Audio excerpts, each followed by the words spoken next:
నమ్మకూడదని ఏం లేదు కదా. 66 లక్షల మంది ఏంటి ఇప్పుడు దాదాపుగా 1 కోటి మంది వరకు నమ్మచ్చు. ఎందుకంటే ఈ 66 లక్షల మందికి ఎక్కువ వస్తుంది అంటే నమ్మకూడదనే ఉంది. ఇంతకుముందు ఆయన 200 రూపాయల పెన్షన్ ఉన్నప్పుడు 1000 రూపాయలు చేశాడు కదా చేస్తానని చెప్పి.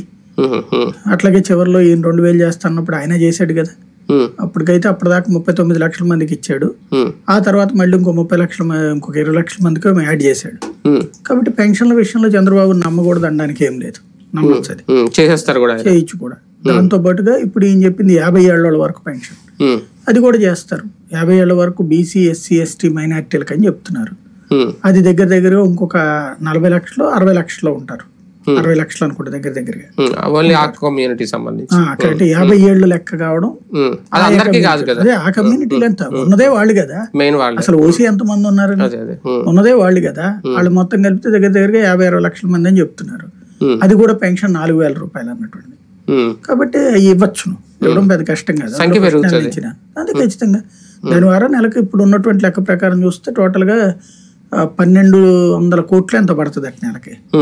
అది ఆ రేంజ్ లో ప్రిపేర్ అవ్వాలి. మేనిఫెస్టో విడుదలైతే హిట్ కొట్టేసింది ఒక రకంగా. రేపొద్దున దాన్నే నమ్మితే ఆయన గెలుస్తారా లేదనేది ఆ పాయింట్ మీద ఆధారపడి ఉంటుంది. ఒకప్పుడు మేము 66 లక్షల మందికి ఇస్తున్నాం, మేము అధికారంలోకి వచ్చిన తర్వాత జగన్ చెప్పుకుంటున్నారు. పింఛన్ తీసుకున్న వాళ్ళందరూ ఆయన నమ్మే ఓటేసినప్పుడు ఇప్పుడు చంద్రబాబు గారికి కూడా అదే ఓటు బ్యాంక్ వస్తుందని ఎంతవరకు అనుకోవచ్చు? తప్పేం లేదంటున్నా, అందులో రావచ్చు. ఇప్పుడు వాళ్ళు అనుకోవడంలో తప్పేం. అంటే ఓటు బ్యాంక్ మొత్తం ట్రాన్స్ఫర్ అయిపోతుందా దీనివల్ల? ఇప్పుడు దాంట్లో తెలుగుదేశం వాళ్ళు క్రిందసారి కూడా పెన్షన్లు తెలుగుదేశం వాళ్ళకి తెలుగుదేశానికి కేసు ఉంటారు కదా, వాళ్ళు జగన్ కింద కేసు ఉంటారు 2000 ఇచ్చినప్పుడు. కాబట్టి ఎవరి ఓట్లు వాళ్ళకు ఉంటాయి. అంటే అందరూ వేసుంటే ఈయన ఎందుకు ఓడిపోతాడు? కొన్ని ఓట్లు అటు ఇల్లు ఉంటాయి కదా, ఉండేది మిగతా వాళ్ళు కూడా ఉన్నారు.